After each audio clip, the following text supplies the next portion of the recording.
আইপিএলের লিগ পর্ব আক্ষরিক অর্থেই এখন শেষাঙ্কে এসে দাঁড়িয়েছে।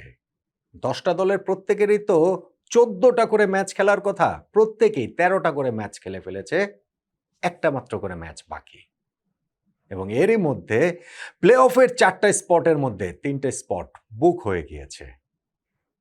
Royal Challengers Bengaluru, Gujarat Titans এবং সানরাইজার্স হায়দ্রাবাদের প্লে অফ খেলাটা নিশ্চিত। প্লে অফে নিশ্চিতভাবেই খেলতে পারছে না, রেস থেকে ছিটকে গেছে 2টা দল, মুম্বাই ইন্ডিয়ান্স ও লখনৌ সুপার জায়ান্টস।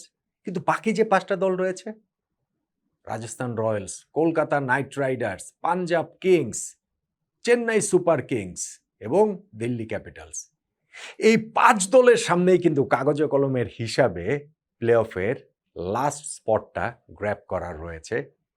কোন দলের সামনে কোন সমীকরণ আছে এবং এই 5 দলের মধ্যে একটা দলের আসলে কাগজে কলমের সম্ভাবনা থাকলেও বাস্তবিক অর্থে সম্ভাবনাটা নাই। সেইটাই বা কেন, কোন দল কিভাবে, সব মিলিয়ে এই আলোচনাটা করছি। যেই 3টা দল প্লে অফ নিশ্চিত করেছে তার মধ্যে রয়্যাল চ্যালেঞ্জার্স বেঙ্গালুরুর আছে 18 পয়েন্ট এবং 16 পয়েন্ট সানরাইজার্স হায়দ্রাবাদ ও গুজরাট টাইটান্সের। তার মানে 16 হচ্ছে গিয়ে ম্যাজিক নাম্বার। বাকি যেই 5টা দল এখন রেসের মধ্যে রয়েছে, সেই 5 দলের মধ্যে রাজস্থান রয়্যালসের 14 পয়েন্ট, 13 পয়েন্ট করে কলকাতা নাইট রাইডার্স ও পাঞ্জাব কিংসের এবং 12 পয়েন্ট করে চেন্নাই সুপার কিংস ও দিল্লি ক্যাপিটালসের। লাস্ট স্পটটা কারা পাবে? 16 পয়েন্ট পেতেই হবে এমন কোনো কথা নেই। ইনফ্যাক্ট 16 পয়েন্ট তো শুধু রাজস্থান রয়্যালস ছাড়া বাকি 4টা দলের কেউই আসলে অ্যাচিভ করতে পারবে না নিজেদের লাস্ট ম্যাচ জিতলেও। সো সেই ক্ষেত্রে কোন দলের সামনে প্লে অফে ওঠার কী সমীকরণ, তা নিয়ে আলোচনাটাই তো করতে চাই। রাজস্থান রয়্যালসের সামনে ইকুয়েশনটা খুবই সিম্পল। নিজেদের শেষ ম্যাচ রোববার মুম্বাই ইন্ডিয়ান্সকে হারালেই তারা প্লে অফে উঠে যাবে। তাদের 14 পয়েন্টের সঙ্গে 2 পয়েন্ট যোগ হবে, 16 পয়েন্ট, শেষ। কিন্তু যদি ওই ম্যাচটা রাজস্থান না জিততে পারে তাহলে কি হবে?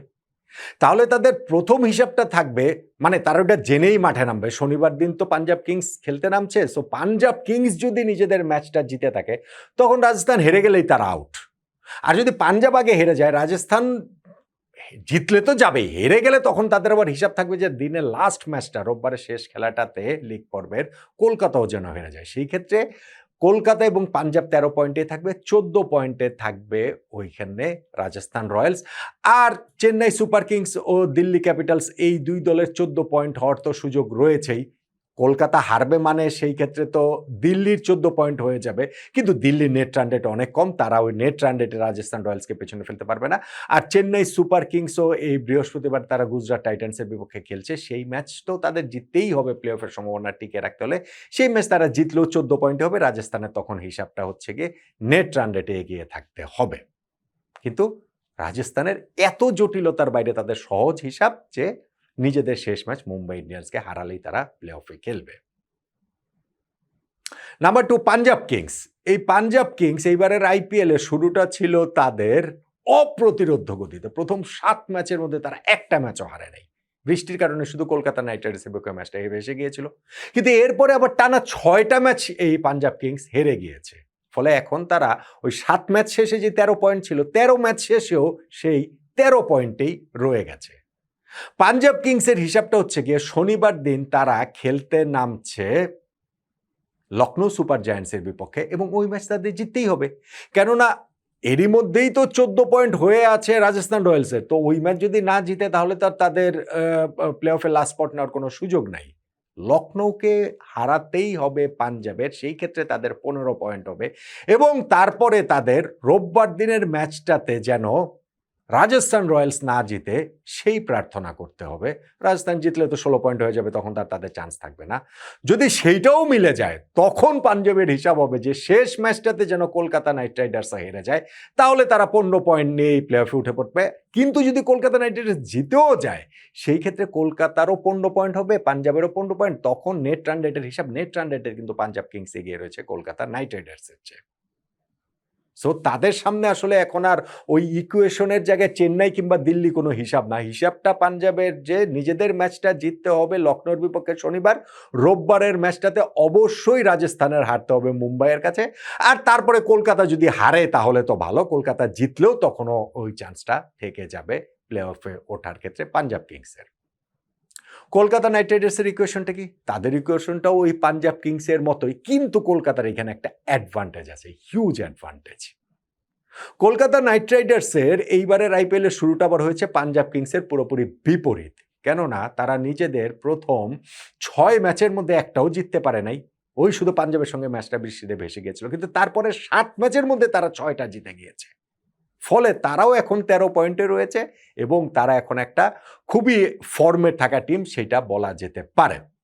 কলকাতারও প্লে অফে উঠতে হলে নিজেদের শেষ ম্যাচ দিল্লি ক্যাপিটালসের বিপক্ষে ইডেন গার্ডেন্স, ওই ম্যাচটা তো জিততেই হবে, কেননা তাদের এখন 13 পয়েন্ট, রাজস্থানের অলরেডি 14 পয়েন্ট রয়েছে এবং তাদের অ্যাডভান্টেজটা হচ্ছে গিয়ে প্লে অফে ওঠার আগের এই লড়াইয়ে লিগ পর্বের লাস্ট ম্যাচটা কলকাতা খেলবে। ফলে সার্টেনলি তারা জেনে খেলতে নামবে যে তাদের আসলে চান্স আছে কিনা এবং চান্স থাকলে আসলে সেই চান্সটা কিভাবে তারা অ্যাচিভ করতে পারে।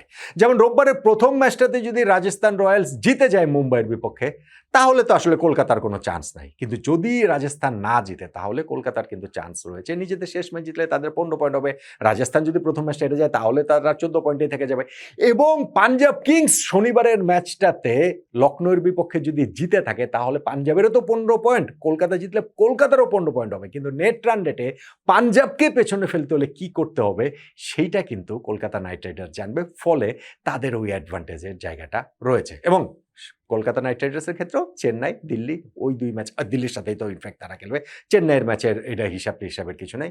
সো তারা হচ্ছে গিয়ে ইকুয়েশনটা এইরকম। চেন্নাই সুপার কিংসের হিসাবটা কি? তাদের তো 12 পয়েন্ট, তাদের চান্সটা আসলে কম, বেশ কমই এক অর্থে বলতে পারেন। কেননা তাদের প্রথমত ওই বৃহস্পতিবারের ম্যাচটাতে, আজকের ম্যাচটাতে ইনফ্যাক্ট গুজরাট টাইটান্সের বিপক্ষে আহমেদাবাদে তাদের জিততে হবে, জিততেই হবে, জেতা ছাড়া তো আর কোনো তাদের উপায় নেই। কেননা জিতলেই কেবলমাত্র 12 থেকে তাদের 14 পয়েন্ট হবে এবং জেতার পরে অন্যান্য ম্যাচের রেজাল্টের দিকে চেন্নাইকে তাকিয়ে থাকতে হবে এবং অন্যান্য ম্যাচের প্রতিপক্ষ সবাই যেন হারে, মানে সবাই তো আর হারতে পারবে না। ধরেন রাজস্থান যেন হারে, তাহলে রাজস্থান 13 পয়েন্টেই থাকবে, 14 পয়েন্টেই থাকবে। যেন হেরে যায় এই জায়গাটাতে পাঞ্জাব কিংস, তারা 13 পয়েন্টেই থাকবে এবং যেন হেরে যায় কলকাতা নাইট রাইডার্স, কলকাতাও 13 পয়েন্টে থাকবে। তাহলে চেন্নাই কিংস যদি, সুপার কিংস নিজেরা যদি জিতে ম্যাচটা গুজরাটের বিপক্ষে, তাহলে তাদের হবে 14 পয়েন্ট। আর যদি ওই ক্ষেত্রে তাদের প্রার্থনা থাকতে হবে ওই 3টা দল হেরে যায়, রাজস্থান রয়্যালস 14 পয়েন্টেই থাকবে, কলকাতা নাইট রাইডার্স এবং পাঞ্জাব কিংস 13 পয়েন্টেই থাকবে। কলকাতার বিপক্ষে যেহেতু দিল্লি জিতছে, সেক্ষেত্রে দিল্লির তো 14 পয়েন্ট হয়ে যাবে। তখন এই রাজস্থান, চেন্নাই এবং দিল্লি এই 3টে দলের পয়েন্ট সমান, আর নেট রান রেটে যেই দল এগিয়ে থাকবে সেই দলই প্লে অফে খেলবে। নেট রান রেটে দিল্লি অনেকখানি পিছিয়ে রয়েছে, নেট রান রেটে রাজস্থান রয়্যালস বেশ কিছুটা আসলে এগিয়ে রয়েছে। ফলে চেন্নাই সুপার কিংসকে আজকে এই গুজরাট টাইটান্সের বিপক্ষে শুধু জিতলেই হবে না, বড় ব্যবধানে জিততে হবে। কেননা অন্যান্য ম্যাচের রেজাল্ট কী হবে তারা এটা আগাম জানতে পারছে না, বা ওই জেনে তারা খেলতে পারছে না, যে অ্যাডভান্টেজটা কলকাতার রয়েছে। এই ক্ষেত্রে আমি বলছি যে সিএসকের প্লে অফে ওঠার চান্সটা কম। আর নাম্বার 5 যেই দলটা দিল্লি ক্যাপিটালস, তাদের কাগজে কলমে চান্স আছে, কিন্তু বাস্তবিক অর্থে খুব একটা চান্স আসলে নাই। নাই মানে নাই। তাদের ইকুয়েশনটাও ওই যে চেন্নাইয়ের মতোই, যে নিজেদের শেষ ম্যাচ কলকাতাকে হারাতে হবে, তাদের হিসাবটা মাথায় রাখতে হবে, মানে ওই আগের ম্যাচগুলোতে যেন হচ্ছে গিয়ে হেরে যায় রাজস্থান, হেরে যায় চেন্নাই, হেরে যায় সিএসকে জিতলেও কিছু না, মানে সেক্ষেত্রেও তাদের 14 পয়েন্ট, দিল্লির 14 পয়েন্ট। কিন্তু নেট রান রেটে দিল্লি ক্যাপিটালসের এত খারাপ অবস্থা যে সেইটা কাভার করে তাদের পক্ষে প্লে অফে যাওয়া সম্ভব না। প্রথমত এতগুলো ম্যাচের রেজাল্ট পক্ষে আসা, তারপরে নেট রান রেটে ওইটা আসলে হবে না। ফলে দিল্লি ক্যাপিটালস এই প্লে অফের রেসে কাগজে কলমে থাকলেও বাস্তবিক অর্থে আছে বলে আমার কাছে মনে হয় না। তাহলে যেই 5টা দল প্লে অফের রেসে কাগজে কলমে টিকে রয়েছে, সেই Rajasthan Royals, Kolkata Knight Riders, Punjab Kings, এই যে দিল্লি ক্যাপিটালস এবং চেন্নাই সুপার কিংস, এই 5টা দলের মধ্যে যে ইকুয়েশনগুলো আমি বললাম, সেই ইকুয়েশনের বিবেচনায় কোন দলটাকে আপনার কাছে মনে হচ্ছে যে প্লে অফের লাস্ট স্পটটা নিতে পারে? কোন দল আপনার কাছে ফেভারিট? আমার কাছে তো মনে হচ্ছে ফেভারিট আসলে রাজস্থান রয়্যালসই। মুম্বাই ইন্ডিয়ান্সের বিপক্ষে জিতেই তারা প্লে অফে খেলবে বলে আমার কাছে মনে হয়। যদি তারা সেটা করতে ব্যর্থ হয়, সেই ক্ষেত্রে কেবলমাত্র পাঞ্জাব এবং কলকাতার সামনে সুযোগটা চলে আসবে, কিন্তু চেন্নাই আর দিল্লির পক্ষে প্লে অফ খেলা সম্ভব বলে আমার মোটেই মনে হয় না।